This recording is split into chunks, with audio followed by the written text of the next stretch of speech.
තින්න ඔබ වහන්සේව පිළිගනිමින් සාදු සිතින් නැරයුම් කර සිටිනවා සදහවත් මේ සියලු දෙනා වෙනුවෙන් අදත් ලක්කඳ සිත නිවෙන බුදුබණ සුමధుර ධර්මානුශාසනාව පවත්වන හැටියට අවසරයි අපි හාමුදුරුවනේ සාදු සාදු සාදු සමන්ත චක්කවාලේසු අත්‍රා ගච්ඡන්තු දේවතා සද්ධම්මං මුනි රාජස්ස සුනන්තු සග්ග මොක්ඛදං ධම්ම ශ්‍රවණ කාලෝ අයං බදන්තා ධම්ම ශ්‍රවණ කාලෝ අයං බදන්තා ධම්ම ශ්‍රවණ කාලෝ අයං බදන්තා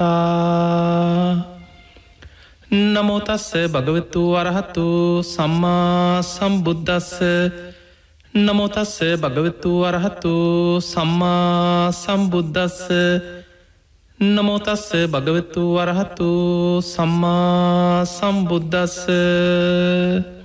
හැම දිනාටම තෙරුවන් සරණ ප්‍රාර්ථනා කරමින් අදත් ඉරිදා දවස ලක්හඬ සිත නිවන බුදුබණ ඔස්සේ ඔබ හැම දෙනාගේම ජීවිතයට ඊටාම වැදගත් ධර්ම කාරණා රැසක් ශ්‍රවණය කරගන්න ධර්ම ශ්‍රවණයට එකතු වෙන මොහොත. ඉතින් ඔබ හැම දෙනාටමත් මේ ධර්මයේ ශ්‍රවණය කරන ලක්වාසී ලෝවාසී හැම දෙනාටමත් මේ උතුම් ධර්ම ශ්‍රවණය නිවන් දොරටුවක් බවට පත්වේවා කියලා අපි ආශිර්වාද ප්‍රාර්ථනා කරනවා. පින්වතුනි බුදුරජාණන් වහන්සේ මේ ලෝකයේ තියෙන ඊටාම දුර්ලභ කලාතුරකින් මුණගැහෙන වටිනාම දේවල් හැටියටයි බුද්ධ ශාසනයක් මුණගැහීම පෙන්නලා දුන්නේ. බුදුරජාණන් වහන්සේ නිරන්තරයෙන් භික්ෂූන් වහන්සේලාට අවවාදයක් කරනවා. මේ අවවාදී ධර්මයේ සඳහන් වෙන්නේ සුගතෝ ආදී සුගතයන් වහන්සේගේ අවවාදී. බුදුරජාණන් වහන්සේ භික්ෂූන් වහන්සේලාට නිතර සිහිපත් කරවනවා මහණෙනි දුර්ලභෝ බුද්ධෝත්පාදෝ බුදු කෙනෙක් ලෝකෙ පහළවීම අතිශයින්ම දුර්ලභයි. දුර්ලභා මනුස්ස පටිලාභෝ මනුස්ස ජීවිතයක් ලබනවා කියන කාරණයක් මේ සංසාර ඉපදීපදී සතරාපාය මහගෙදර කරගෙන යන සත්වයන්ට මනුස්ස ජීවිතයක් ලබනවා කියන කාරණයක් අතිශයින්ම දුර්ලභයි. දුර්ලභාෂණ සම්පත්ති. ඒ දුර්ලභ මනුස්ස ජීවිතයක් ලැබුණත් ඒ මනුස්ස ජීවිතයක් ලැබිච්ච කෙනෙකුට බුද්ධ ශාසනයක් මුණගැහිලා ඒ බුද්ධ ශාසනය ගැන හිත පහදිනවා කියන්නේ. අනේ මටත් මේ ධර්මය අවබෝධ කරගන්න තියෙනවනම් අනේ මං කොහොම හරි මේ ධර්මය දියුණු කරගන්න ඕනේ. එවැනි හැඟීමක් අවංකව හිතේ උපදිනවා. එයාගේ හිත බුද්ධ ශාසනයට පහදිනවා. ධර්මාවබෝධය කරා යන්න අවංක උත්සාහයක් වීරියක් ඇති කරගන්න. ඒකට ධර්මී කියන්නේ ෂණ සම්පත්තිය පහළ කරගන්න. ඒ ෂණ සම්පත්තිය පහළවීමත් ලෝකෙ අතිශයින්ම දුර්ලභයි. ඊළඟට බුදුරජාණන් වහන්සේ පැවිදිවෙච්ච ස්වාමීන් වහන්සේලාට පෙන්නල දුන්නා දුර්ලභා පබ්බච්චා කෙනෙකුට පැවිද්ද මේ ගිහි සැප සම්පත් පංචකාමයන් අතහැරලා කුඩාවූද මහත්වූද ඥාතීන් පංචකාම සැප සම්පත් අතහැරලා නිවන් අවබෝධ කරගන්න අදහසින් කෙනෙක් පැවිදි වෙනවා කියන කාරණයක් අතිශයින්ම දුර්ලභයි. මහණෙනි නුබලාට ඒ දුර්ලභ කරුණු සියල්ල දැන් එකතු වෙච්ච වෙලාව අප්‍රමාදේන සම්පාදයද අප්‍රමාදීව කුසල් වඩන්න. ඒ නිසා නුබල අප්‍රමාදීව කුසල් දහම් දියුණු කරන්න කියලා බුදුරජාණන් වහන්සේ නිරන්තරයෙන් භික්‍ෂූන් වහන්සේලාට සිහිපත් කරවලා අප්‍රමාදී භාවය ඇති කරවන. පිංහතුනි මේ ධර්ම මාර්ගය තුළ අප්‍රමාදී භාවේ තරම් ධර්මාවබෝධය පිණිස උපකාර වෙන ගුණයක් තමන් තුළ ඇතිකර ගත යුතු වටිනා අංගයක් බුදුරජාණන් වහන්සේ බුදු ඇසින්වත් දකින්නෑ කියලා බුදුරජාණන් වහන්සේ දේශනා කරනවා. ඒ නිසා පිංහතුනි අප්‍රමාදීවෙන් බලන් අපේ බුදුරජාණන් වහන්සේගේ අන්තිම බුද්ධ වචනය උන්වහන්සේ පිරිනිවන් පාන මොහොතකට පෙර අවසාන බුද්ධ වචනය හැටියට සංඝය අමතල දේශනා කළේ මේ සියලු සංස්කාර ධර්මයන් අනිත්‍යයි. අප්‍රමාදීන සම්පාදයේද අප්‍රමාදීව කුසල් වඩා. තේ නිසා අපිට ලෝකයේ දිහා බලද්දි පේනවා පුදුමාකාර විදිහට ලෝකයේ ව්‍යසනවලින් විනාසවලින් විපත්වලින් දවසින් දවස අපි අහපුවත් නැති විදිහේ විශාල විපත් අපිට නිතර අහන්න ලැබෙනවා. ඒ වගේමයි මේ පසුගිය කාලෙ මේ වසංගත රෝගයක්ත් එක්ක ලෝකෙ කොයි තරම් මිනිස් වසරන වුණාද. අද මේ වෙනකොට යන්තන් අපේ රටේ මේ තත්ත්වය අපි පාලනය කරගත්තත් ඔබ ලෝකයේ දිහා බලන්න දවසකට මේ ලෝක ජීවත්වෙන මනුස්්‍යයන් කී දෙනෙක් මේ වසංගතයට ගොදුරු වෙනවල්. සාමානයෙන් 40,000-50,000 අතර පිරිසක් ලෝකෙ දවසකට අලුතෙන් මේ රෝග ආසාධනය වෙච්ච පිරිස හැටියට ලෝකෙ හොයාගන්න. යන්තන් අපේ රටවල් කොහොම හරි මේ වසංගත තත්ත්වයෙන් ආරක්ෂා වෙලා තිබුණට ලෝකෙ බොහෝ රටවල් මේ වසංගතයෙන් තවමත් විනාසවමින් ගිලගනමින් පවතිනවා. තියනිසා අපි දන්නේනෑ අනාගතයේ මොනවගේ විපත් සමහර වෙලාවට කුණාටු ගංවතුර සුලිසුලං මුහුදුගොඩ ගැලිය මේ වගේ නොයෙක් විපත් ඇති වෙනවා. ඊළඟට සමාජය තුළ ගත්තත් මිනිස්සුන්ගේ කෙලෙස් උත්සන්න වෙලා. මිනිස්සු අතර රාගේ අධර්ම රාගේ විශ්ෂමලෝබය මිත්‍යා ධර්මය බලවත්වෙනවා. දවස ගාන විකෘති දේවල් විකෘති අපරාධ විකෘති මිනීමැරු මෙහෙමත් මිනිස්සුන්ට වෙනවද මෙහෙමත් කරන්න පුළුවන්ද කියලා. අපි කොච්චර නම් මේ සිදුවීන් ගැන අහලා කම්පාවෙනවද. එනිසා පිංහතුනේ මේක තමයි කෙලෙස් සහිත ලෝකෙ ස්භාවේ. ඒ නිසයි බුදුරජාණන් වහන්සේලා පහළ වෙලා පෙන්නල දුන මේක දුකක් මේක සැපක් නෙමෙයි. ඉපදීමම දුකක් ජාතිපි දුක්කං ජරාපි දුක්කං ව්‍යාධිපි දුක්කෝ මරණම්පි දුක්කං අපියෙහි සම්පයෝගෝ දුක්කෝ පියෙහි විප්පයෝගෝ දුක්කෝ යම් පිච්චන්න ලබති තම්පි දුක්කම මේ ලෝකෙම තියෙන්නේ දුකක් මත.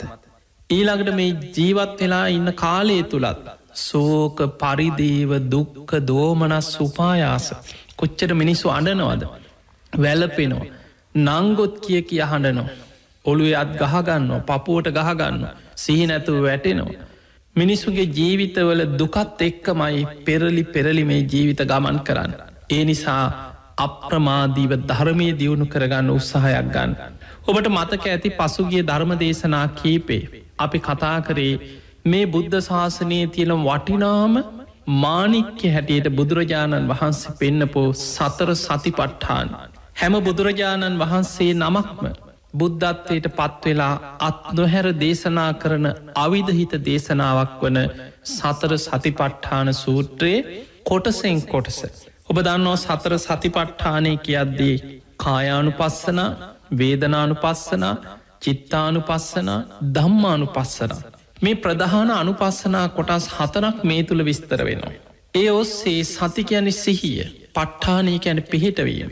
ඒ තුළ සිහිය පිහිටවල සිහිය වඩන සිහිය දියුණු කරන ධර්මාවබෝධය පිණිස සිහිය දියුණු කරගත යුතු මාර්ගය තමයි සතර සතිපට්ඨානය තුළ බුදුරජාණන් වහන්සේ පෙන්නුයි. මේ දේශනාව බුදුරජාණන් වහන්සේ ආරම්භ කරන්නෙම ඒ කායන අයම් භික්කවේ මක්ගෝ මහනෙන එකම මාර්ගයක් තියෙනවා. සත්තානං විසුද්ධිය මේ කෙලෙසුන්ගෙන් අපිරිසිදලා ඉන්න සත්‍යයන්ගේ හිත් කෙලෙස් වලින් පිරිසිදු කරගන්න. සෝක පරිද්ධවානන් සමතික්කමයි සෝක වැලපීමලින් නිදහස්වෙන් දුක්ක දෝමනස්සානං අත්හංගමයි කායික මානසික දුක්දොම්නස් වලින් නිදහස්වෙන් නිබ්බානස සච්චි කිරියාය නිවන සාක්ෂාත් කරගන්න. ඒකම මාර්ගයේ තමයි යදිදන් චත්තාරෝ සතිපට්ඨාන මේ සතර සතිපට්ඨාන හැටියට බුදුරජාණන් වහන්සේ අපිට පෙන්වේ. අන්නේ සතර සතිපට්ඨානය තුළ අපි මේ වෙනකොට ආනාපාන සති භාවනාව ගැන ඉරියාපත භාවනාව සම්පජන්නේ භාවනාව ඒ වගේම කායගතා සති භාවනා කොටස මේ කොටසෙන් කොටස අපි නිරවුල්ල තේරුම් ගනිමින් අපි මේ ධර්ම දේශනා පෙළේ යටතේ අපි කතා කරන්නට යෙදුණ. අද අපි කතා කරන්න ඉතාම වැදගත් දේශනාවක්. ඒ තමයි ධාතු මනසිකාර භාවනාව. අපේ ශරීරය සකස් වෙලා තියෙන මූලිකම ධාතු කොටස් 4ක් තියෙන. පටවිදහතු ආපෝදහතු තේජෝදහතු වායෝදහතු මෙන්න මේ සතර මහා ධාතු. අපි නිරන්තරින් ඔබ වනාහනකොට හල ඇති මේ සතර මහා ධාතුගෙන් හටගත ශරීරය. මේ ශරීරය හැදිල තියෙන සතර මහා ධාතුන්ගෙන අපි යොහොම කියනවා. එදකොට මේ ශරීරයේ සකස් වෙලා තියෙන මේ සතර මහා ධාතු කොටස් බුදුරජාණන් වහන්සේ පෙන්නවා ඒව වෙන වෙනම බෙදල පෙන්නවා. අපි ඒක තේරුම් ගන්න උත්සාහයක් ගමු සරල විදිහට පටවී කියලා කියන්නේ ඒ පටවි ධාතු හැදෙන්නේ සතර මහා ධාතුන්ගෙන්ම තමයි. හැබැයි ඒ තුළ පටවි ස්වභාවය වැඩි. ඒ නිසා අපි පටවි කියන්නේ. ගොරෝසු ස්වභාවය වැඩි, ඝන ස්වභාවය වැඩි, පටවි ස්වභාවය වැඩි කොටස් මේ ශරීරේ තියෙනවා. කේස්, රෝමකූප, නියපොතු, දත්, සම, මස්, නහර, ඇට මිදුළු, වකුගඩු, හදවතක්, මාව මේ විදිහේ කොටස් 20ක් බුදුරජාණන් වහන්සේ පටවි ගතිය වැඩි කොටස් හැටියට අපිට නුවණින් විමසල මේ භාවනාව කරන්න අවශ්‍ය වෙන විදිහට ධර්මයේ විස්තර වෙනවා. එතකොට සරලව මතක තියාගන්න පටවි ධාතු කොටස් 20ක් තියෙනවා මේ ශරීරය තුළ.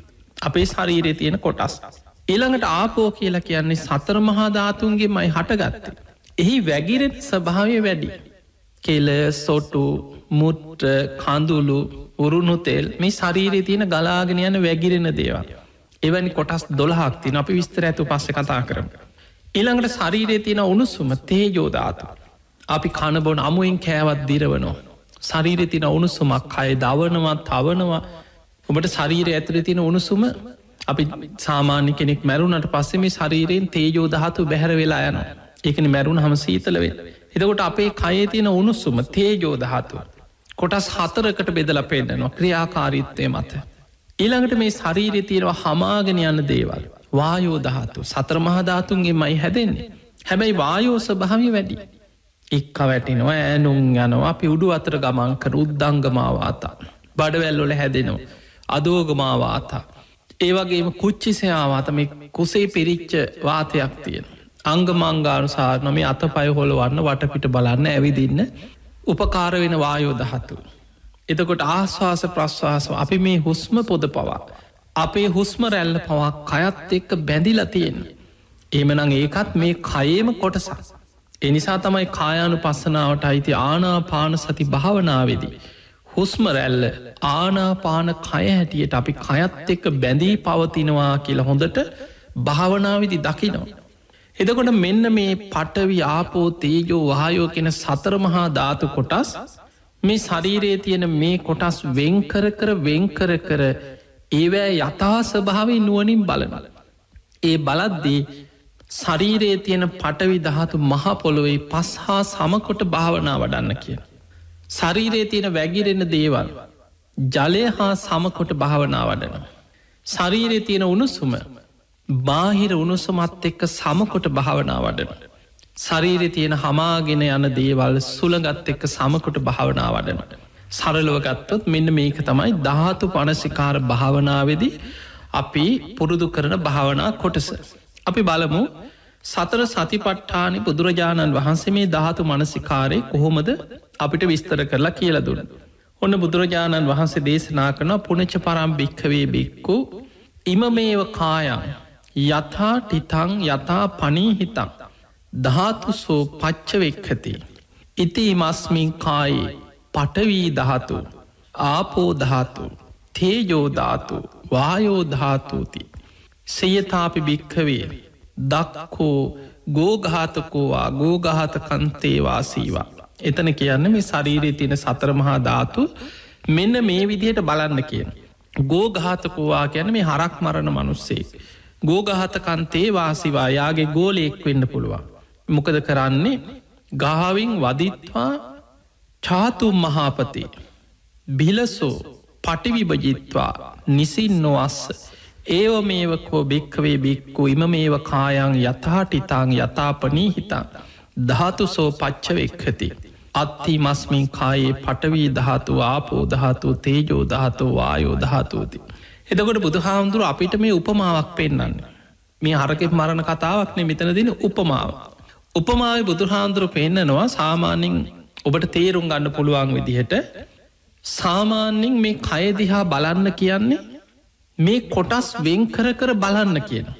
මොකද අපි මේ සතර මහා ධාතුන්ගෙන් හටගත්ත ශරීරය දිහා අපි බලන්නේ පුද්ගලයෙක් හැටියට.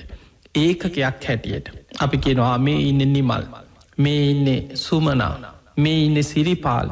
අපි පුද්ගලයෙක් හැටියට ඒකකයක් හැටියට බලනවා. දැන් සතෙක් දිහාත් එහෙම මේ ඉන්නේ හරකෙක්, මේ ඉන්නේ බල්ලෙක්, මේ ඉන්නේ පූසෙක්. අපි ඒකකයක් හැටියට බලනවා. දැන් මෙතනදී භාවනාවේදී මේ ශරීරයේ තියෙන කොටස් වෙන්කර කර බලද්දී මම කියන අර පුද්ගල සංඥාව බිඳිලා යනවා. ඒක බුදුහාන්දුර උපමාවකට පෙන්නනවා හරක් මරණ මනුස්සේ කරි යාගේ ගෝලයේ කරි හරකෙක්ක මරලා සතරමං හන්දියකට ගෙනහල්ලා දැන් මස් කරලා විකුණනවා. මස් කඩයක් ගැන මේ උපමාව කියන්නේ. ඔබ සාමාන්‍යව ලංකාවේ තියෙන මස් කඩ ඕන තරම් දැකලා ඇතින්. වෙළඳ සැල් මස් හරක් මරලා මස් විකුණන තැන් තියෙනවා. එතකොට දැන් අර හරකා මරලා මස් වෙන් කරලා ගත්තට පස්සේ ඒව වෙන් කරලා ගන්නවා. ඇට කෑලි වෙනම, ඊළඟට පීකුදු ටික වෙනම, මස් ටික වෙනම, ඊළඟට සමහරේවා සත්තුන්ට කන්න දෙන්න වෙනම, ඇට සහිත මස් කෑලි වෙනම. එතකොට මෙහෙම ගෙනහල්ලා දැන් සතරමං හන්දියක තියාගෙන මස් විකුණනවා. දැන් මේ උපමාවක්. මේ උපමාවෙන් බුදුහාඳුරු පෙන්නනවා දැන් මේ මස් විකුණනකොට යා කෑගහන්නේ හරක ගන්න එන්න හරකලාබයි එහෙම කියන්නේ. දැන් හරකා කියන සංඥාව නැති වෙලා. දැන් මරලා කෑලි වෙන් කරලා ගත්තට පස්සේ දැන් හරකා කියන සංඥාව දැන් එතන නෑ. මිනිස්සුත් එහෙමයි. මිනිස්සු ඇවිල්ල මස් ගන්න එන මිනිස්සු මට හරක කෑල්ලක් දෙන්න කියලා ඉල්ලන්නේ. දැන් ඉල්ලන්නේ මට පීකුදු ටිකක් දෙන්න, මට මස් කෑල්ලක් දෙන්න, මට ඔය ඇට කෑලි ටිකක් දෙන්න, බල්ලෙකුට හරිදාන්න. එදකොට දැන් මිනිස්සු ඉල්ලන්නේ ඒ කොටස්. අන්නේ වගේ මේ ශරීරය බුදුහාන්දුරු පෙන්නනවා අපේ ශරීරෙත් ඔය වගේ තමයි. මේ මම කියලා ඒකකයක් හැටියට අපි දැක්කට මම කියලා පිළිගත්තට මෙතන තියෙන්නේ කෙස් ටිකක්, රෝමකූප ටිකක්, නියපොතු ටිකක්, දත් ටිකක්, සම, මස්, නහර, අස්ති, ඒ වගේම පෙනහලු, බඩවැල්, වකුගඩු, හදව, තක්මාව. දැන් මේවා බෙදා බලන්නකි නො මෙන්න මේ වටික. ඊළඟට ලේ, මුට්ටා, සොටු, සඳමිතුළු, ඊළඟට වැගිරිලා යන දේවල්, උණුසුම. එතුන් මේ ශරීරය අර සතර මහා ධාතු එක්ක බෙදබෙදා බලාගෙන යනකොට අන්න මේ ශරීරයේ ඇත්තටම මම කියලා මන් දැක්කේ, මම කියලා පිළිගත්තේ පස්සෙලා යන දේවල් ටිකක් නේද? දිය වෙලා වැගිරිලා යන දේවල් ටිකක් නේද? උණුසුමට අයිති දේවා හමාගෙන යන සුළඟට අයිති දේවල් ටිකක් නේද? අන්න මේ ශරීරයේ තියෙන සතර මහා ධාතුන්ගේ යතහස භාවය බාහිර සතර මහා ධාතු එක්ක ගලපලා එයා දකින්න පුරුදුවෙන්. එනිසා පිංහතුනි මේ භාවනාව ඉතාම වැදගත් භාවනාව. ධර්මාවබෝධය පිණිස විදර්ශනාවට හැරෙන කෙනාටත් දැ මේ කායානු පස්සනාවේ සමත භාවනාවක් හැටියට මේ ධාතු මනසිකාරය විස්තර වෙනවා වගේම විදර්ශනා භාවනාවේදී උප දන්නවා රූපය මේ සතර මහා ධාතුන්ගෙන් හටගත්ත රූපයේ අනිත්‍ය දුක්ඛ අනාත්මය. ආහාර නිසා හටගන්න රූපේ ආහාර නිරුද්ධ වෙනකොට නිරුද්ධ වෙන. මේ රූපය අනිත්‍යයි දුකයි අනාත්මයි කියල පංච උපාදානස්කන්දී තුළ අපි විමසනවා විදර්ශනාවද. එතකොට මේ ධාතු මනසිකාර භාවනාව හොඳට ඉගෙනගත්ත පුරුදු වෙච්ච කෙනෙකුට විදර්ශනාවටත් ඉතාම අනුග්‍රහයක් තියෙන භාවනා කොටසක් තමයි ධාතු මනසිකාර භාවනාව. පිංහතු නීළඟට මේ භාවනාව වඩන්න. ඔබ මේ ධාතු මනසිකාර භාවනාව ගැඹුරින් පුරුදු කරද්දී. ඔබ තුළ අටලෝ දහම ඉදිරියේ කම්පා නොවෙන අකම්පිත හිතක්, බොහොම ශක්තිමත් හිතක්, නොසැලෙන හිතක් ඔබ තුළ වර්ධනය වෙනවා. එක මේ ධර්මය තුළ බුදුහාමුදුරු පෙන්නන ධාතු මනසිකාර භාවනාවේදි වැඩෙන මේ හිතේ ස්වභාවේ ශක්තිමත් භාව ගැන විස්තර වෙනවා. සාරිපුත්ත මහරහතන් වහන්සේ ගැන විස්තර වෙන තැංගුල තියෙනවා. උන්වහන්සේගේ තේර ගාථාවේ සඳහන් වෙනවා සාරිපුත්ත හාමුදුරුවෝ මේ ධාතු මනසිකාර භාවනාව බොහෝ ගැඹුරින් වඩපු කෙනෙ. සාරිපුත්ත මහරහතන් වහන්සේ අටලෝ දහම ඉදිරී අකම්පිත වෙන හැටි උන්වහන්සේ ගැන කියනවා මහනෙන මේ සාරිපුත්තයන් මහපොලෝ වගේ අකම්පිතයි කියන. මේ සාරිපුත්තයන් ජලය වගේ අකම්පිතයි. මේ සාරිපුත්තයන් ගින්න වගේ අකම්පිතයි. මේ සාරිපුත්තයන් සුළඟ වගේ අකම්පිතයි කියෙන්. දැන් කෙනෙකුට ඔහොම කියපු ගමන් තේරෙන්නේ මොකක්ද මේ පොලෝ වගේ ජලය වගේ ගින්න වගේ සුළඟ වගේ මොකක්ද මේ කියල්. ඒක විස්තර වෙනවා මේ වගේ. දැන් අපි ගමු පොළොවට. අපි මහා පොළොවට වටිනා කියන දේවල් වීසි කරන. පොළොවේ තියෙනවා මුත්තුම් මැනික් තියෙනවා පොළොවෙන් ආරලනි ගන්න. එතකොට පොළොවේ වටිනා වස්තුව තියෙනවා. නිදං කරනවා වටිනා කියන දේවල්. එතකොට මහපොළොවේ වටිනා වස්තුව තිබුණ කියලා පොළොව උද්දාමයට පත්වෙන්නේ. ඊළඟට මිනිස්සු අසූචී කුණු අලවල් වැසිකිලිවල ඔක්කොම මහ පොළොවට තමයි දාන්න. ඒවා දැම්ම කියලා පොළොව කම්පාවෙන්නෙත් නෑ අකම්පිතයි. ඒ වගේ තමයි කියනවා මේ ධාතු මනසිකාර භාවනාව ශරීරයේ පටවි ධාතුව මහපොළොව හා සමකොට භාවනා වඩපු කෙනාගේ හිතත් ලාබාලාබ සැපදුක යසායස නින්දා ප්‍රසංසා අටලෝ දහම ඉදිරි අකම්පිතයි. එයාගේ හිත කම්පාවෙන්නේ. එයාගේ හිත අරමුණු ඉදිරි සැලෙන්නේ කම්පාවෙන්නේ බිඳ වැටෙන්නේ ෑකින යා කම්පිතයි. ඊළඟට විස්තර කරන සාරිපුත්තයන් වහන්සේ ජලය වගේ. එතන විස්තර වෙන්නේ දැන් වතුරට වටිනා කියන දේවල් වතුරට මිශ්‍ර කරන. වතුරි ගලාගෙන යනවා. සුවඳ වර්ග වටිනා කියන දේවල් ජලයට මිශ්‍ර වෙනවා. කුණු අලවල් කුණු කානු හරවල තියෙනවා. සමහර මිනිස්සු මුට්ටා කරනවා. එතකොට ජලයට මේවා මිශ්‍ර වුනා කියලා ජලය කම්පාවෙන්නෙත් නෑ. අකම්පිතයි. ඒ වගේ තමයි කෙන ශරීරයේ තියෙන ආපෝදහත්තුව. වැගිරෙන දේවල් බාහිර ජලය හා සමකොට භාවනා වඩපු කෙනාගේ හිතත්. ලාබ අලාබ සැපදුක යසායස නින්දා ප්‍රසංසා අටලෝ දහම ඉදිරි අකම්පිතයි කියෙන්. ඒව සෙලවෙන්නේ වෙනස් වෙන්නේ කම්පාවට පත්වෙන්න අකම්පිත හිතක් එයාට තියෙන. ඊළඟට විස්තර වෙනවා සාරිපුත්තයන් වහන්සේ ගින්න වගේ අකම්පිත එතන ගින්න වගේ කියලා කියන්න මේ පත්තු වෙනවා දැවෙනවා කියන එක නෙමේ. එතන විස්තර වෙන්න මේ වගේ. දැන් අපි ගිනි ගොඩක් ගින්දරක් තියෙනවා. කෙනෙක් ගින්නට දානවා වටිනා කියන දේවල් දාලා ගින්දරේ පුච්චනවා. අපි හිතම සඳුන් දර සුවඳ හමන දෙයන්නේ වටිනාදය. එතකොට වටිනා කියන දේවල් ගින්දරට විසි කර. ගින්න උද්දාහමයට පත්වෙන්නේ.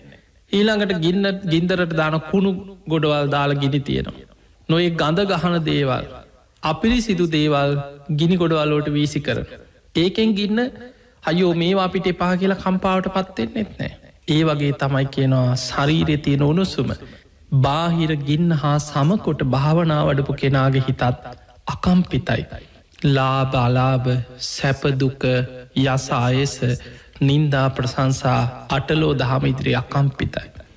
ඊළඟට විස්තර වෙනවා මේ ධාතු මනසිකාර භාවනාව ගැබුරින් වඩපු සාරිපුත්තයන් වහන්සේ සුළඟ වගේ අකම්පිතයි. එතන සුළඟ වගේ කියලා කියන්නේ සුළඟි හමාගෙන යනවා සුවඳ වර්ග. වටිනා කියන දේවල් හමාගෙන යනවා සුළඟි. බොහොම සුවඳ මල් සුවඳ නොඒක් සුවඳ වර්ග හුළඟි හමාගෙන යනවා. දුර්ගන්ධය හමාගෙන යන කුණු ගඳ සත්තු මැරිලා කුණු වෙලා ගඳ හමාගෙන යනවා. හැබැයි සුළඟ මේ දෙකටම අකම්පිතයි. ඒ වගේ තමයි කෙන මේ ශරීරයේ තියෙන හමාගෙන යන දේවල් වායෝදහතුව. බාහිර සුළඟත් එක්ක සමකොට භාවනා වඩන්න පුරුදු වෙච්ච කෙනාගේ හිතත් අකම්පිතයි. ලාබ අලාබ සැපදුක යසායස නින්දා ප්‍රසංසා ඉදිරී අකම්පිතයි කියෙන්. අන්නේ නිසා පින්වතුනේ ඔබ මේ ලැබිච්ච මනුස්ස ජීවිතය තුළ අටලෝ දහම ඉදිරියේ කම්පාන් නොවෙන්න නම් අපිට පේනවා මේ සමාජ ජීවත්වෙනවා කියලා කියන ලේසි දෙයක් නෙමේ. වර්තමානය එන්න මිනිස්සු සත්තුන්ට අන්ත වෙන. දැන් අපිට පේනවා මිනිස්සුන්ගේ ආවිස එන්නෙන් අඩුවෙනකොට. ලෝකෙ විපත් වැඩි වෙනවා. සාමාන්‍යෙන් අපි අර ධර්මය දකින මහා සුපින ජාතකයේ බුදුරජාණන් වහන්සේ විස්තර කරපු දේවල් කොසොල් රජතුමා ඉදා දැකපු සිහින අද එකින් එක මුළු ලෝකයේ පුරාම බලද්දි. අපිට පේනවා අද අපි ජීවත්තෙන්නේ එවැනි විකෘති කාලයක. මිනිස්සුන්ගේ ආවිශ අඩුවෙලා අඩුවෙලා අවුරුදු 10ට ලංවේගෙන යන්න. පරම්පරාවෙන් පරම්පරාවට අවුරුද්ධ දෙක ආවිශ අඩුවවී විනාසි පැත්තට යන යුගයක්. ලෝකෙ විපත් වැඩි වෙනවා. මිනිස්සුන්ගේ ගුණධර්ම පිරිහෙනවා. මිනිස්සු සත්තු වගේ වෙනවා.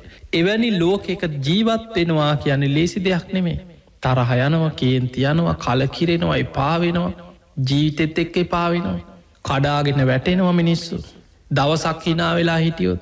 මාස ගානක් අඩන්න පසු තැවෙන්න කාරණාය දෙනවා. මේක තමයි ජීවිතය ස්වභාව.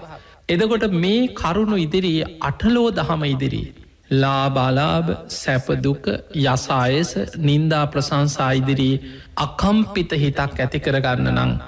ඔබට වැදගත්ම භාවනාව තමයි ධාතු මනසිකාරය. ඔබ නිතර පුරුදු වෙන්න ශරීරයේ තියෙන සතර මහා ධාතු කොටස් වෙන්කර කර බෙද බෙදා බලන්න පුරුදුවෙන්. බාහිර සතර මහා ධාතු එක ගලපල බලන්න. බාහිර සතර මහා ධාතු කියන්න බාහිර පට විධාතු ගැන මහපොළො. බාහිර ආපෝ ධාතුව කියන ජලය මේ ගංගා එල දොළදොල තියෙන මේ බාහිර පරිසරයේ තියෙන ජලය. බාහිර උණුසුම කියන්නේ මේ පරිසරයේ තියෙන උණුසුම. ගින්දරක වේවා පරිසරයේ තියෙන උණුසුම. බාහිර වායෝ ධාතුව කියන්නේ මේ සුළං හමාගෙන යන බාහිර තියෙන සුළඟ. එදකොට ඒවම තමයි එක එක ස්වරූපයෙන් මේ ශරීරයේ තුළ තියෙන්නේ. අපේ ශරීරය සකස්වෙන්නේ කොහොමද? කණබොන ආහාර ප්‍රත්තියෙන්. ආහාර සමුදයාරූප සමුදයෝ. අපි කන්නේ බොන්නේ මේ බාහිර දේවල් මේ ගස් කොළං වලින් ගන්න පළතුරු ඊළඟට අපි බට්ටිකක් කෑවත් මේ හදාගෙන මේ මොන විදිහින් කෑව බීවත් සතර මහධාතුන්ගෙන් හටගත්ත දේවල්. එතකොට ඒ තුළින් තමයි මේ ශරීරයේ රූපය පවතින්. ඊළඟට මේ ශරීරයම බැහැර වෙලා යන්න මළමුට්ට හැටියට ශරීරයෙන් දහඩිය හැටියට කෙල්ල හැටියට මේ ශරීරයෙන් බැහැර වෙන්නේ සතර මහධාතුමයි. ඒවත් එකතු වෙන්නේ මහ පොලෝටමයි. යම් දවසක මියගියාට පස්සේ මේ ශරීරයේ උණුසුමයි ආවිශ අවසන් වෙලා උණුසුම බැහැර වුණාට පස්සේ වැඩකට ගන්න බැරි දර කඩක් වගේ නිරත්හංව කලින් කර වැඩකට ගන්න බැරි දර කඩක් දිරලා පොලෝට පස්සෙලායනවා වගේ මේ ශරීරයක් දිය වෙලා වැගිරෙන දේවල් වැගිරෙනවා. පස්සින දේවල් කුණු වෙලා පස් එක් එකතු වෙලා යන. හමාගෙන යන දේවල් හමාගෙන යනවා. සතර මහාධාතු බාහිර සතර මහාධාතුවලට එකතු වෙලා අවසන් වෙන. දැන් ඔබ හිතන්න අපි වගේම ජීවත් වෙච්ච. අපේ මුතුම් මිත්තෝ. මීට පරම්පරා ගානක් එහාට හිතන්න මිය පරලව කියයි. ඒ අයගේ සොහොම් පිට්ටනිය උඩ තමයි අපි මේ ජීවත්තෙන්. මහපොලෝ කියලා කියන්නේ අපි වගේම ජීවත් වෙච්ච කෝටි ප්‍රකෝටි ගනම් මනුස්සයන් මිය ගිහිල්ල දිරල පස්සෙලාගිය ඒ අයගේ සොහොම් පිට්ටනිය උඩ අපි ජීවත්තෙන්. තව අවුරුදු 100ක් යනකොට ඔබවත් මමවත් මේ බණහනායවත් කවුරුවත් නෑ. අපි හැමෝම මහපොලෝට පස්සෙලා ගිහිල්ලා. මේක තමයි ජීවිතයේ ස්වභාවය. ඒ නිසා මේ ශරීරයේ තියෙන කොටසෙන් කොටස නුවනින් දකිින්. එහෙම දකිනකොට ඒ ගැන තියෙන මුලාව නැතිවෙන. දැම් බලන්න කොච්චර මිනිස්සු මේ සතර මහා ධාතුවලට මුලා වෙලාද. සමහරලාවට කෙස්ටික ගැන හිතන්න. සමහරු හම්බ කරන ධනයම ඉවරයි කොන්්ඩෙට. නොඒක් විදිහට ඒක හැඩ කරන්න වියදං කරන්න දේවල්. ඊළඟට සමහර වෙලාවට තමන්ගේ නියපොතු දත් මේ බාහිර උපය වෙනුවෙන් කොච්චර මිනිස්සු විනාස කරගන්න. ඊළඟට ඒවට මුලා වුණට පස්සෙදැන් අපි හිතම කවුරු හරි හදිසියේ කොන්්ඩෙ කපන්න වුණා මොකක් හරි ලෙඩක් හැදිලා සමහර රෝග තියෙනවා ඒ ලෙඩ හැදුනට පස්සේ ගන්න බෙහෙත්තවලට මුළු කොන්්ඩෙම යනවා. ඊළඟට සමහරුන්ගේ ශරීරවල කොටස් ජීවත් වෙලා ඉන්න ඇද්දියෙක් අතක් කපල අයින් කරන්න වෙන. එක්කු ශරීර කොටස් කුණුවවී යනවා. සමහරලාවට ඇහැක් මොනවා හරි අනතුරක් වෙන්න පුළුවන් මොකක් හරි විපතක් තුළ තුවාල හැදිල විරූපි වෙන. ඊට පස්සේ අර මේ රූපයේ සතර මහා ධාතු උපාදාන කරගෙන. මේක මම මගේ මටෝන විදියට පවත්වන්න පුළුවන් කියලා ආත්ම දෘෂ්ටියෙන් ගත්ත කෙනාට ඒක දරාගන්න බෑ අහිමි වෙනකොට වෙනස් වෙනකොට. ඇයි මට මෙහෙම වුණේ ඉස්සර මං මෙහෙම හිටිය. හයෝ මගේ කොන්්ඩෙට වෙච්චදේ. හයෝ දැම්මං කොහොමද මිනිස්සුන්ට මූුණ දෙන්න. දැම් බලන්න ඔහොම කීදෙන කියනවද බැලපෙනවද කොච්චර අඩනවද. සමහරු තමන්ගේ ජීවිතය පවා නැති කරගන්නවා. මේ ශරීරයේ තමන් උපාදාන කරගත්ත යම් දේවල් වෙනස් වෙලා ඇද්දි. අන්නේ නිසා ධාතු මනසිකාර භාවනාව අපි හැම දෙනාටම කයේ අතාස භාවය නුවනින් දකින්න අවබෝධ කරගන්න උපකාර වෙන භාවනාවක්. දැන් අපි බලමු බුදුරජාණන් වහන්සේ මේ සතර මහා ධාතු කොටස් අපිට ගැඹුරි පෙන්නපු ආකාරය. පටවි ධාතු. පටවි ධාතු කියලා කියන්නේ මේ ශරීරයේ තුළ තියෙන ගොරෝසු ස්වභාවින් යුක්ත දේවල්. ඒවා බුදුහාන්දුරු විස්තර කරන මේ විදිහට. අජ්ජත්තං අං කියන තමාගේ යයි සලකන. පච්චත්තන් තමා තුළම පවතිනෝ. කක්කලං තදගතියෙන් යුක්තයි. කරිගතන් ගොරෝසු ස්වභාවෙන් යුක්තයි. උපාදින්න. ඒවා සතර මහාධාතුන්ගේමයි හටගෙන තිය. ඔන්න එතකොට ඔබට තේරෙනවා එහෙමනම් තමා තුළ තමාගේ ශරීරය පවතින තමාගේ අයි සලකන තදගතිය යුක්ත ගොරෝසු ස්වභාවෙන් යුක්ත සතර මහාධාතුන්ගෙන් හටගත්ත දේවල්.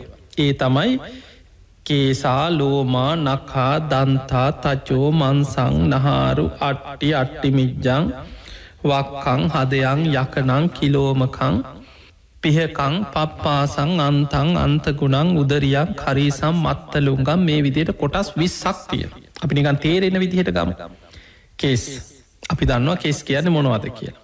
රෝමකෝප නියපොතු දත් සම මස් නහරවැල් ඇට මිදුළු වකුගඩු හදවත අක්මාව බඩදිව ඊළඟට මහා බඩවැල් පෙනහලු කුඩා බඩවැල් නොපැසු ආහාර අසූචි හිස් මොල එතකොට මෙන්න මේ කොටස් ශරීරයේ තියෙනව කොටස් 20ක්. එදකොට මේ පටවි ධාතු කොටස් අපි වෙන්කර කර භාවනාවේදී බලන්නේ මහා පොළොවේ පස් හා සම කරලා බලනවා. අපි නිකන් කීපයක් ගැන බලමු. අපි ඔන්න භාවනා කරන්න වාඩි වෙලා ඔබ හොඳට ඔබේ ශරීරයට හිත යොමු කරගෙන කෙස් දිහා බලනවා. දැන් හොඳට නුවණින් විමසර බලනවා කෙස්. හිතෙන් මෙනෙහි කරනවා මේ කෙස් වල ඇත්තම ස්වභාවය. දැන් බලන්න අපි කොච්චරට මේ කෙස් වලට ඇලුම් කරගෙන හිටියත් කෙස් වල ඇත්තම ස්වභාවය. කොණ්ඩේ පීරන්න කොච්චර ගැලවිලා යනවද? පනාවට කොච්චර කෙස් ගැලවිලා ගුලි හැදිලා ආවද? අපි ඒ කෙස් ගුලියක් හදලා වීසි කරන ඔබ දැකලා ඇති. කොණ්ඩේ පීරන අම්මලා කෙස් ගුලි කරලා වීසි කරන පනාවේ තියෙන කෙස් ටික. ඊළඟට සාමාන්‍ය කොණ්ඩේ කපන අය සාමාන්‍ය පිරිමි කෙනෙක් නම් කෙස් රැවුල් කපනකොට කොච්චර සමට මාසකට සැරයක් විතර කොණ්ඩේ කපනවා. ඒ කපන කෙස් අපි ගෙවල්වල ගෙනහලා තියාගන්න ඒවා වීසි කරලා දානවා. කෝ ඒවා කාලයක් යනකොට දැන් කෙස් හොයාගන්න නෑ.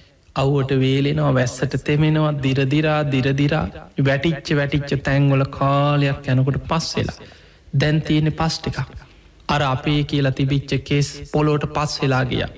දැම් මේ ඔළුව ඉතුරු වෙලා තියෙන කෙස් ටික යම් දවසක මේ ඔක්කෝම ගැලවිලා කියලා හිතන් එක් ඔබ කොන්ඩ ඔක්කොම කැපුවා එක්ක ගැලවිලාගේ එක්ක අපි හිතම අපි මැරුණ මේ කෙස්ටිකත් අර වගේම දිරල පස් වෙලායනවා පටවි ධාතු. එනම් මගේ ශරීරයේ තියෙන කෙස් කියලා කියන්නේ පස් වෙලායන දෙයක් කියලා මේක භාවනාවේදී හොඳට නුවණින් විමස යෝනිසෝ මනසිකාරයෙන් විමසනවා.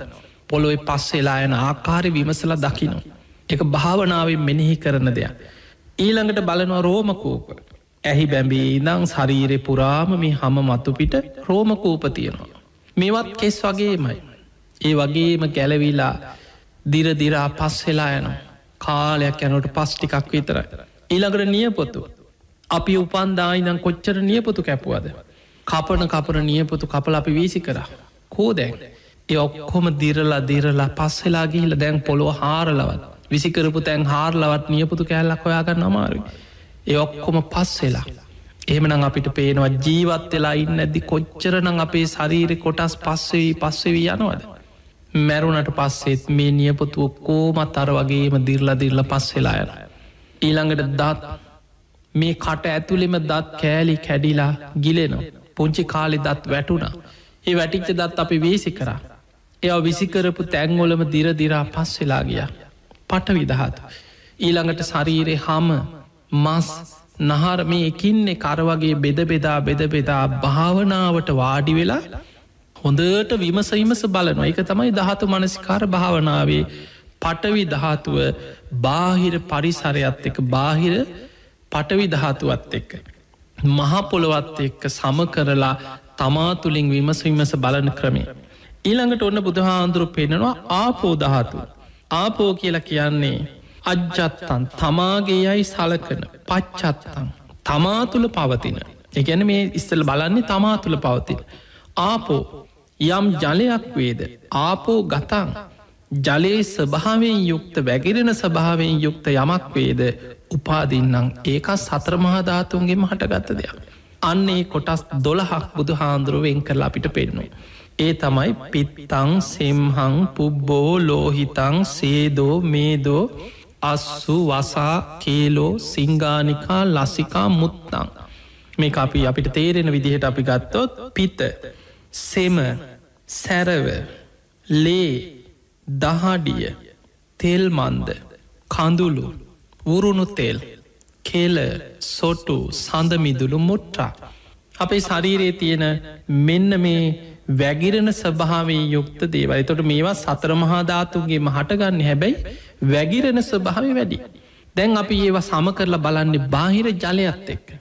අපි අර කලින් භාවනාවේදි පටවිධාතුව ගැන සිහි කරා වගේම ඔන්න අපි හොඳට විමසනවා පිත ගැන. පිත්ත මේ ශරීරෙ තියෙන දිය වෙලා වැගිරිලා යන දෙයක්. සෙම ඔබදාන්නවා සෙම කියපහම සෙමවල ස්වභාවය දැන් හිතට අරමුණු වෙනවා. අපි කටට සෙම එනකොට කෙල ගහනවා. ඒවා ඒ තැන්ගොල හැමදාම තියෙන්නේ ඒවා හේම වැගිරිලා දී වෙලා යනවා. ඊළඟට සැරව තුවාල හැදිල කහපාටට දියර වගේ හැදිල ගලන. ඊළඟට ලේ දහඩිය මේවයිකින් එක බිමසල බලනවා මෙම වැගිරෙන දේවල්. බාහිර ජලයත් එක්ක එකතු වෙනවා වැගිරිලා යනවා. අපි යම් දවසක මැරුණට පස්සේ මේ ශරීර පුරාම තියෙන ඔක්කොම කුණුවවී වැගිරිලා යන ආපෝදහතු. අන්න විමසල බලන. ශරීරයේ තියෙන වැගිරෙන දේවල් බාහිර ජලය හා සමකොට භාවනා වඩන. ඊළඟට එයා බලනවා මේ විදිහට තේජෝධාතු. අන්න බුදු හාමුදුරුව දැන් ශරීර තියෙන උණුසුම අපිට විස්තර කරන්න මෙහෙමයි. අජ්ජත්තංවා තමාගේ අයි සලකන පච්චත්තං තමා තුළ පවතින තේජෝ යම් උණුසුමක් වේද තේජෝගතන් උණුසුම් ස්වභාවයෙන් යුතු යමක් වේද උපාදින්න ඒක සතර මහා ධාතුන්ගේම හටගත්ත දෙයක්. එදකොට ඒ තේජෝධාතුව බුදු හාමුදුර අපිට පෙන සන්තප්පන තේජෝධාතුව කය දවන උණුසුමක්තද අපිකත් හම උන හැදෙන. අසනීපයක් හැදුනට පස්සේ අපිට පෙන ඇඟ රිදෙනවා ඇඟ දනවා ඇඟ තවනවා ඇගේ උණුසුම වැඩි වෙන සන්තප්පන ජීරණ තේජෝධාතුව අපේ ශරීර තියෙනවා ශරීරයේ දවසින් දවස දිනෙන් දින දිරවන උණුසුමක් තියෙනවා. ඊළඟට පරිඩහන තේජෝධාතු. කය විශේෂයෙන් දවන උණුසුමක් තින පරිඩහන. පාචක තේජෝධාතුව. කණබුන ආහාරපාන දිරවන උණුසුමක් තියනවා. ද අපි අමුවෙන් කෑවත් දිරවනවන. ඒ ඇගේ තියෙන උණුසුමත් එක්ක. කය වයසට යන්නේ කය දවන්නේ කය තවන්නේ මේ උණුසුමින් තේජෝධාතුව. බාහිර උණුසුමත් එක් එකතු වෙලා යන දැම් බලන්න ඔබ හුස්ම ගත්තත් මේ හුස්මත් එක්ක තියෙන උණුසුම ඔබට තේරෙනවා ඇති ශරීරය තියන ඔනු සමාලාට සීතල දවසකට උදේට ඔබ හුස්ම ගන්නකොටන ඇගෙන් දුමක් යනවගේ ඔබට පේනවා සීතල රටකට ගිය කෙනෙකුට හොඳට ඒක දැනෙනවා සමාට ලංකාවන ඔබ නුවරෙලිය පැත්තට ගියහම ඔබට හුස්ම ගන්නකොට ඔබටම තේරෙන ඇගෙන් මේ හුස්මත් එක්ක නිකන් දුමක් යනවගේ ශරීරය උණුසුම බාහිර උණුසුමත් එක්ක එකතු වෙනවා එදකොට අපේ ශරීරයේ තියෙන තේජෝධාතුව බාහිර තේජෝධාතුවට සම කරලා භාවනාවිදි විමසීමස බලන්න කියන. ඊළඟට ඔන්න බුදු හාන්දුරු පෙන්වා ශරීරයේ තියෙනවා වායෝ ධාතු කොටස් හයක්. ඒ වායෝ කියල හඳුන්නන්නෙත් අජ්ජත්තංවත් තමා තුළ පවතිනවා පච්චත්තන් තමාගේ යයි සලකන වායෝ. යම් හමාගෙන යන දෙයක් ඇද්ද වායෝ ගතන් හමාගෙන යන ස්වභාවින් යුක්තය යමක් ඇද්ද උපාදින්න ඒකත් සතර මහධාතුන්ගේමයි හටගෙන තිය. ඒ තමයි උද්දංගමාවාතා උඩු අතර ගමන් කරනවා. කෙන මේ ඈනුම් යනවා ඉක්කා වැටෙනවා උඩු අතර ගමන් කරන වාතයක් තියෙන. උගුරට එනවන. අදෝගමාවාතා බඩවැල්ලොල හැදිල පසු පසින් පිට වෙනවා වාතය. කුච්චිසයාවාතා කුස ඇතුළෙ පිරිච්ච වාතයක් තියෙන. තමයිත බඩ ගොරගොර ගානෝ උඹට දැරෙනවා ඇති කුසේ පිරිච්ච වාතයක් තියෙන. කොට්ටසයාවාතා කියලකෙන බඩවැල් නහරවැල් තුළ ගමන් කරන වාතය පවතින පාතයක් තියෙන. අංගමංගානු සාරි නොවාතා. මේ අවයාව සොලවන්න අතපය හසුරුවන්න දිගාරන්න වටපිට බලන් උපකාර වෙන වාතයක් තියෙන. අස්වාස ප්‍රශ්වාසවාතා. අපි ආශවාස ප්‍රශ්වාස කරන වාතය. එතකොට මෙන්න මේ විදිහට වායෝ දහතු කොටස් හයකට බෙදවා. බුදු හාමුදුරු පෙන්වම් මේක බාහිර සුළඟත් එක්ක සම කරලා බලන්න. දැන් ඔබට මන් තේරෙන්න ටිකක් කියන්න සතර මහා ධාතුන්ගෙන්මයි මේක හැදේ. ඒ ඇන්නේ දැන් අපි ගමුස් හුස්ම ගන්න වාතය ගැන ඔබ හිතන්. ආශ්වාස ප්‍රශ්වාස වාතා. බුදු හාන්දුරු පෙන්න්නනවා මේක වායෝ ධාතුවට අයිති වුණාට ඒක තුර තියෙනවා සතර මහාධාත ඔබට හොඳට සියුම්ම හිතනකොට තේරෙයි. ඒක දැම්ම ඔබට දකිට මැ ඔබ හොඳට භාවනා කරලා ගැඹුරින් භාවනා වඩනකොට හිත වැඩෙනකොට හිත සියුම් වෙනකොට ඔබට මේ සතර මහා ධාතු කොටස් වලම වෙන වෙනම ඒ ධාතු ස්වභාව දකින්න පුළුව.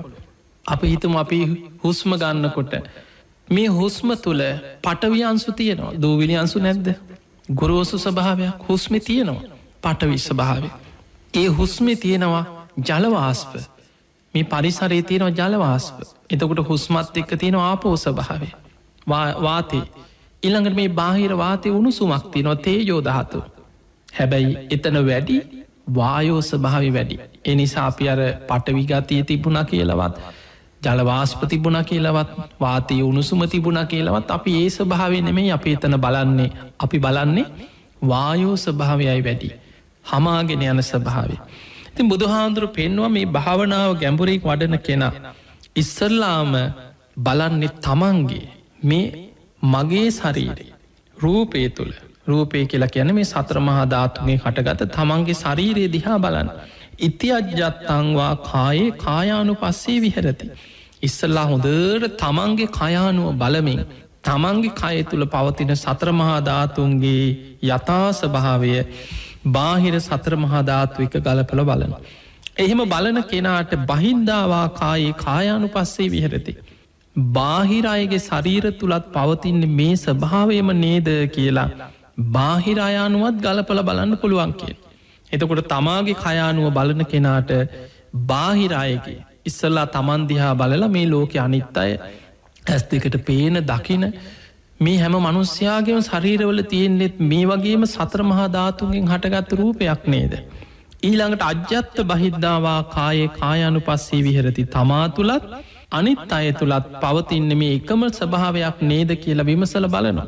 ඊළඟට සමුදය දම්මානු පස්සීවා කායස්මින් විහරති. වයදම්මානු පස්සීවා කායස්මින් විහරති. සමුදේ වයදම්මානු පස්සීවා කායස්මින් විහරති. එක හට ගැනීම ආහාර සමුදය රූප සමුදය ආහාර නිරෝධාරූපස් නිරෝධෝ. මේ ආහාර ප්‍රත්්‍යයෙන් සතර මහා ධාතු හටගන්න හැටි රූපය පවතින හැටි. ආහාර නිරුද්ධ වෙනකොට නිරුද්ධ වෙන හැටි. ඒ තුළ දකිමින් ඒක ඇන අනිත්‍ය දකිමින් ඒ තුළ සමුදය වය දකිමින් ඔබට ධාතු මනසිකාර භාවනාවම ඒ ධාතු ස්වභාව මෙනෙහි කරමින් යා භාවනා කරන. ඊළඟට බුදු හාමුදුරු පෙන්න්නනවා අත්ති කායෝතිවා පනස්ස සති පච්චු පට්ටිතා හෝති. යාව දේව ඥානමත්තාය. එයා ඒ විදිහට සිහිය පිහිටවල ධාතු මනසිකාර භාවනාව හොඳට වඩනකොට යාගේ ඥානමත්තාය. ප්‍රඥාව වැඩෙනවා පතිස්සති මත්තාය සීය වැඩෙනවා. ඒ තුළ පිහිටල අනිස්සිතෝච විහරති. නචකින්චි ලෝකෙ උපාදිතියා මේ කාමයන් තුළ හිත පිහිටවන්න යාගේ හිත ධර්මාවබෝධයට නැඹුරු වෙන. ඒවම්පිකෝ බික්කෝ කායේ කායානු පස්සේ විහරති මෙන්න මේ විදිහට යා කයානුව බලමින් ධාතු මනසිකාර භාවනාව තුළ හිත පිහිටවාගෙන වඩන. එතකොට මෙන්න මේ භාවනාව අදාපි ඔබට කියලා දුන්නේ ධාතු මනසිකාර භාවනාව. දැන් මේ ධාතු මනසිකාර භාවනාවයි අපි ගිය සතිය කතා කරපු පිළිකුල් භාවනාව එහෙම නැත්නම් කාය ගතා සති භාවනාව අතර වෙනසක් තියෙන. ධාතු මනසිකාර භාවනාවේදී අපි ගන්නේ පටවි ආපෝ තේජෝ වායෝ කියන සතර මහා ධාතු. අපි එතන බලන්නේ ඒවැ ධාතු ස්වභාවයයි බලන්න. බාහිර පටවි ආපෝ තේජෝ වායෝ කියන සතර මහා ධාතු එක සමකර බලනවා. හැබැයි පිළිකුල් භාවනාවේදී කායගතා සති භාවනාවේදී අපි ගන්නේ පටවි ආපෝ කියන කොටස් දෙක විතරයි. තේජෝවායෝ කියන කොටස් දෙක ගන්නේ නෑ. ශරීරයේ තියෙන පටවි ධාතු කොටස් 20යි ආපෝ ධාතු කොටස් 12යි. එතකොට එතන තියෙන්නේ 32යි. ඒ නිසා අපි දෙතිස් කුණු පැහැටියට ඒ කොටස් 32 විතරක් අරගෙන ඒවැ බලන්නේ ධාතු ස්වභාව නෙමේ. අපි ඒවැ බලන්නේ ඒ කොටස් 32 යථා ස්වභාවය පිළිකුල ඒක තියෙන අසුභ ස්වභාව පිළිකුල් ස්වභාවය මෙනෙහි කරලා අපි පිළිකුල් භාවනාව කායගතා සති භාවනාව වඩන.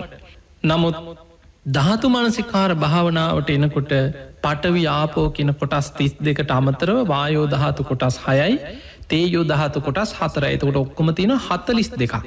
සතර මහා ධාතුම එකතු වුණාට පස්සේ කොටස් 42ක්. අන්නේ කොටස් 42ම වෙන වෙනම බලනවා පටවි ධාතු කොටස් 20 මහපොළොවේ පස් හා සමකොට බලන. ආපෝධාතු කොටස් 12 ජලයත් එක්ක සම කරල බලන.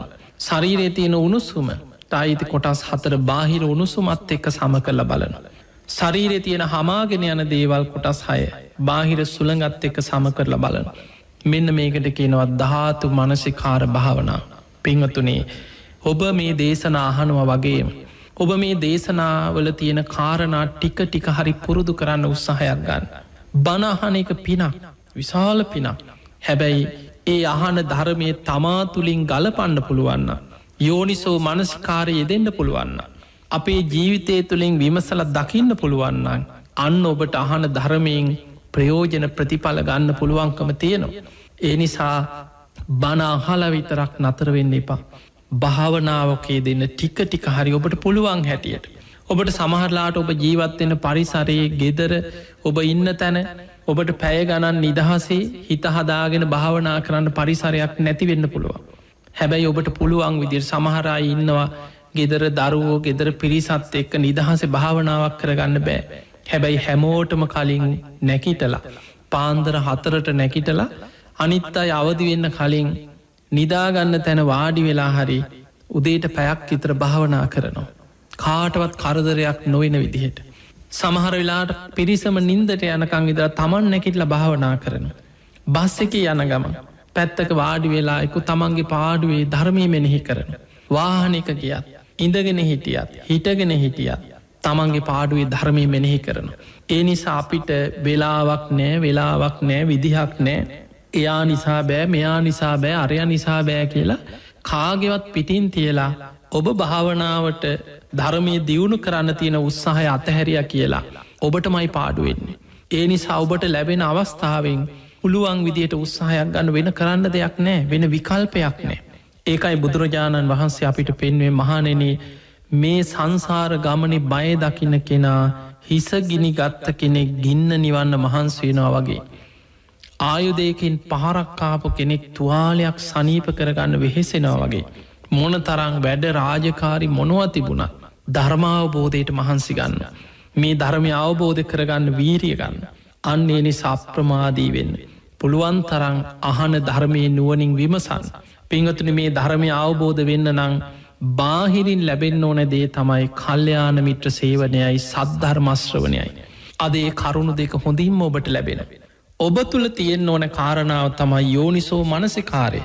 මේ අහන ධර්මයට අනුකූලව නුවනින් විමසන්න ඔබ දක්ෂ වෙන්නට ඕන. ඊළඟට දම්මානු දම ප්‍රතිපදාව. ඒ ධර්මය තුළ ජීවත්වෙන්න ඔබ දක්ෂවේ. අන්න එතකොට මේ ධර්මය ප්‍රතිඵල ඔබට ඇති කරගන්න පුළුවන්කම තියෙනවා. ඉතින් එනිසා හොඳට බණහන්න අහන ධර්මය නුවනින් විමසන්න මේ දේශනා පෙළ සතර සතිපට්ඨාන ගැන මේ එකින් එක විස්තර කරගෙන යන්න දේශනා පෙළ ඔබට මම මේ දේශනා පෙළ ආරම්භේදීම සිහිපත් කරා ඔබ එකතු කරගන්න. පුළුවන්නම් පටිගත කරලා හරි තියාගන්න ඔබට කවදාහරි. ඔබ භාවනා කරන දවසට ධර්මය හොයන දවසට කවදහරි ධර්මාවබෝධයට වීරිය කරන්න හිත නැඹුරු වෙච්ච දවසට ඔබට මේ දේශන පෙළ ඉතාම වැදගත්වෙනවා. කල්්‍යයාන මිත්‍රේ බවට පත්වෙනවා. තිය නිසා අප්‍රමාදීව ධර්මය දියුණු කරගෙන ඔබ හැම දෙනාටම මේ ලැබිච්ච මනුස්ස ජීවිතය අවසන් වෙන්න පෙර උතුම් වූ ධර්මය අවබෝධ කරගන්න වාසනාව ලැබේවා කියල අපි ආශිර්වාද කරනවා. ඒ වගේ අපි සිහිපත් කරනවා අපේ බණහන සැදැහැවතුන්ට අපි හොරණ සීල ස්වාරණ පුුණ්‍ය භූමියයේ මේ ගෞතම බුද්ධ ශාසනය තුළ නිරෝගී සම්පත්තියෙන් අග තැන්පත්. උතුම් බක්කුල මහරහතන් වහන්සේගේ නාමයෙන් ඉදිකරන සුවිශාල මහා චෛත්‍යය අඩි 130ක පමණුසකින් යුක්ත මේ විශාල චෛත්‍යරාජනන් වහන්සේගේ කටයුතු පසුගිය මාස 2ක පමණ කාලයක් වැඩ නතර වෙලා තිබුණ මේ වසංගත තත්ත්වයක් එක්ක. දැන් ආයමත් චෛත්‍ය කටයුතු අපි ආරම්භ කරා.